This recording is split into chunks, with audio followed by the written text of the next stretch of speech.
भारत में एचएमपीवी के कई मामले सामने आए और बीते कुछ दिनों से यह वायरस चीन में फैल रहा है और वहां इसके मामले तेजी से बढ़ रहे हैं। एचएमपीवी वायरस के मामले भारत में सामने आने के बाद सरकार अलर्ट मोड पर है। इस वायरस के अधिकतर लक्षण कोरोना जैसे ही हैं, यह फैलता भी कोविड की तरह ही है।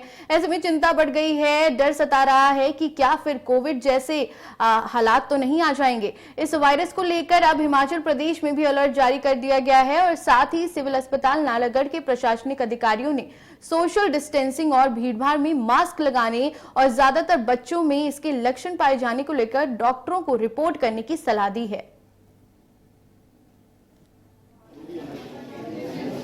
ये जो वायरस है एचएमपीवी का जो है ह्यूमन मेटानीमो वायरस के नाम से जाना जाता है। ये सबसे पहला, ये अभी नया डिस्कवर वायरस नहीं है, ये पुराना भी हमारे उसमें पाया गया है।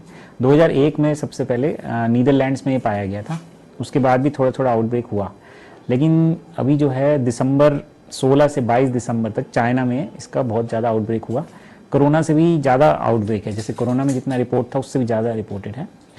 तो अब हमारे इंडिया में भी अब इसके कुछ केसेस पाए जा रहे हैं, तो इसलिए इसके बारे में अवेयरनेस हिमाचल गवर्नमेंट ने किया है और इसको काफ़ी सीरियसली ले रही है गवर्नमेंट।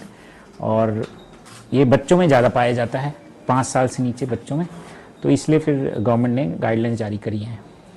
ये बेसिकली रेस्पिरेटरी इलनेस के लिए वायरस है, जैसे कोरोना वायरस हुआ करता था, ये भी रेस्पिरेटरी है उसी तरह का, लेकिन ये उतना घातक नहीं है। अभी तक रिपोर्ट ऐसे नहीं है कि डेथ हो जाती है, ऐसा कुछ है नहीं, है ना।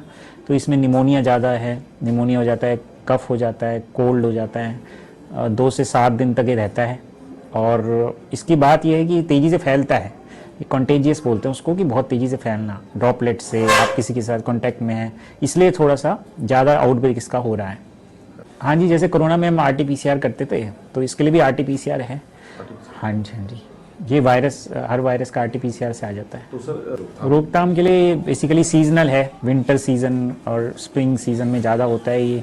तो रोकथाम तो जैसे नॉर्मल हमारे इन्फ्लुएंजा वायरस हुए, दूसरे जैसे जुकाम वगैरह के वायरस, उनको जैसे हम रोका जाता है कि डिस्टेंस मेंटेन रखें, क्राउडेड प्लेसेस में ना जाएं, अपने हाथ बार बार धोएं, मास्क लगा सकते हैं अगर क्राउडेड में जा रहे हैं तो लगाएं, और कोई भी चीज़ है, यूटेंसिल्स हैं, जो भी खाना खा रहे कहीं पे, उसको धो के करें, रिपीटेड, है ना।